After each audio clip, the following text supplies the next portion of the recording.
Assalamualaikum warahmatullahi wabarakatuh. Jumpa lagi dengan Bu Desi.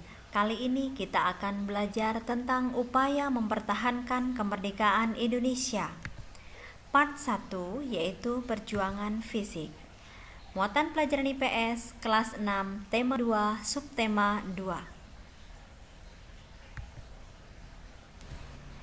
Indonesia telah lahir sebagai negara merdeka dari penjajahan Jepang pada tanggal 17 Agustus 1945. Namun, Belanda yang sebelumnya pernah menjajah Indonesia belum bisa menerima kemerdekaan tersebut. Belanda bersama sekutu datang kembali ke wilayah Indonesia setelah bangsa kita memproklamasikan kemerdekaannya.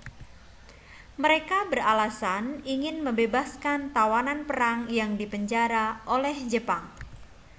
Kenyataannya, mereka justru berusaha untuk menjajah Indonesia kembali. Akhirnya, muncul perlawanan rakyat di berbagai daerah sebagai upaya mempertahankan kemerdekaan. Cara mempertahankan kemerdekaan ada dua. Yang pertama yaitu melalui pertempuran fisik. Yang kedua yaitu melalui diplomasi atau perundingan. Perjuangan fisik.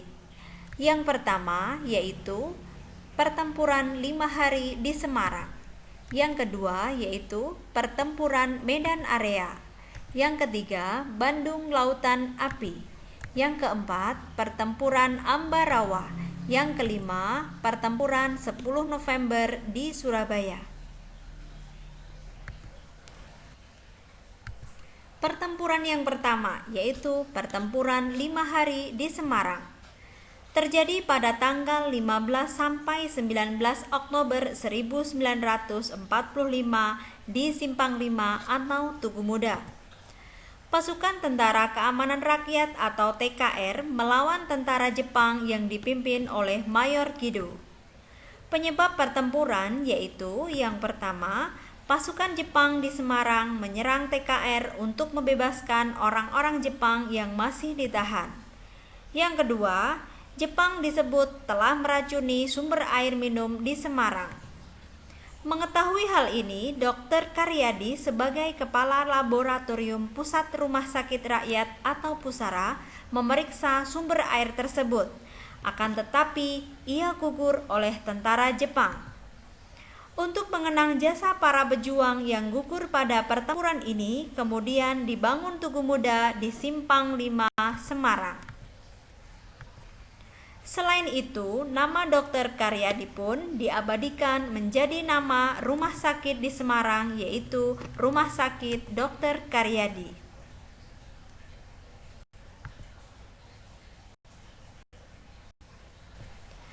Pertempuran yang kedua yaitu Pertempuran Medan Area. Pada tanggal 9 Oktober 1945, pasukan Inggris mendarat di Medan bersama tentara Belanda atau NIKA. Tujuan kedatangan mereka adalah membebaskan tentara Belanda yang ditawan Jepang.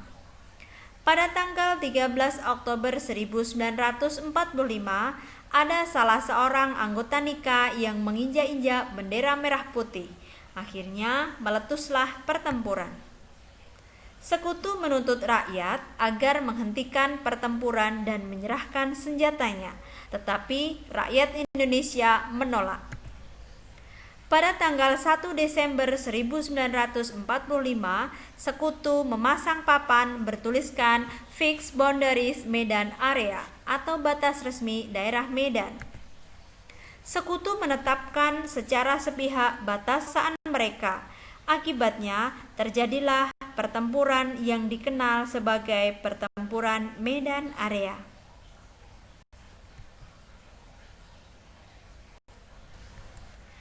Bandung Lautan Api.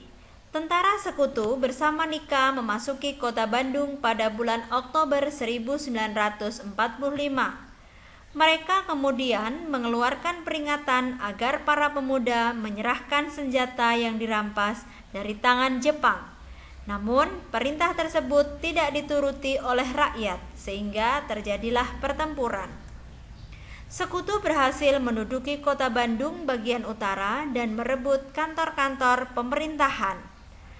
Pada tanggal 23 Maret 1945, Sekutu mengeluarkan peringatan kedua yang isinya agar kota Bandung bagian selatan segera dikosongkan. Demi keselamatan rakyat dan kepentingan politik pemerintah Republik Indonesia, para pejuang yang dipimpin oleh Kolonel A.H. Nasution mematuhi perintah tersebut. Namun, sebelumnya para pejuang membumi hanguskan kota Bandung bagian selatan. Peristiwa itulah yang dikenal dengan nama Bandung Lautan Api.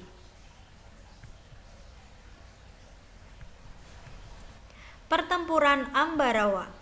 Pada tanggal 20 Oktober 1945, pasukan Sekutu datang ke Semarang bersama tentara Nika. Tujuan kedatangan Sekutu pada awalnya adalah mengurus tawanan perang yang berada di penjara Ambarawa. Namun, ternyata mereka memberikan senjata kepada tentara Belanda yang ditawan Jepang. Akibatnya terjadilah pertempuran pada tanggal 20 November 1945. Dalam pertempuran itu, Letkol Isdiman gugur, tepatnya pada tanggal 26 November 1945. Kolonel Sudirman menggantikan tugas Letkol Isdiman dalam memimpin pasukan Tentara Keamanan Rakyat atau TKR. Pada tanggal 12 sampai 15 Desember 1945 terjadi pertempuran sengit yang disebut Palagan Ambarawa.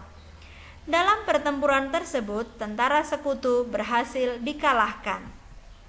Untuk memperingati peristiwa tersebut, dibangun monumen yang bernama Palagan Ambarawa, dan setiap tanggal 15 Desember diperingati sebagai Hari Infanteri.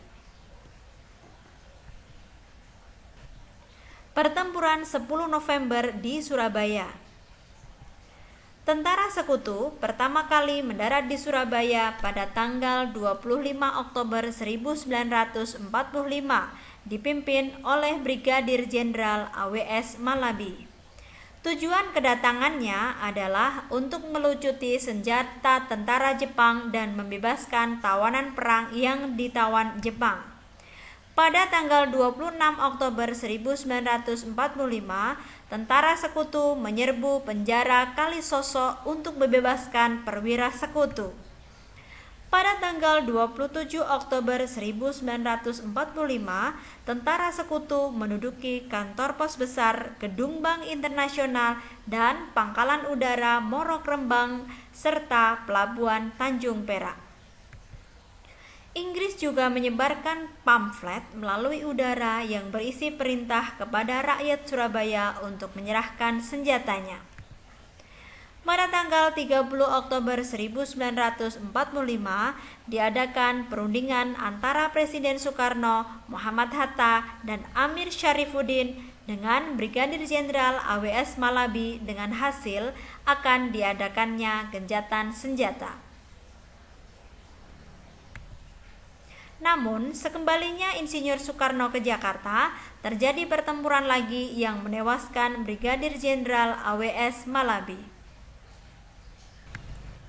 Pada tanggal 10 November 1945, Inggris mengeluarkan ultimatum yang meminta rakyat untuk menandatangani pernyataan menyerah tanpa syarat.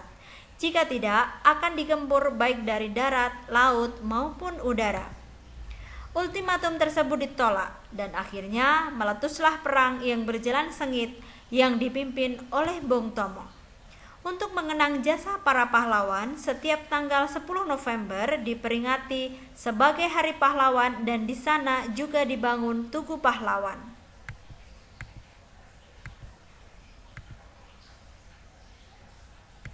Demikian materi part 1, upaya mempertahankan kemerdekaan Indonesia melalui perjuangan fisik. Sampai jumpa di part 2, yaitu upaya mempertahankan kemerdekaan Indonesia melalui jalan diplomasi. Terima kasih. Wassalamualaikum warahmatullahi wabarakatuh.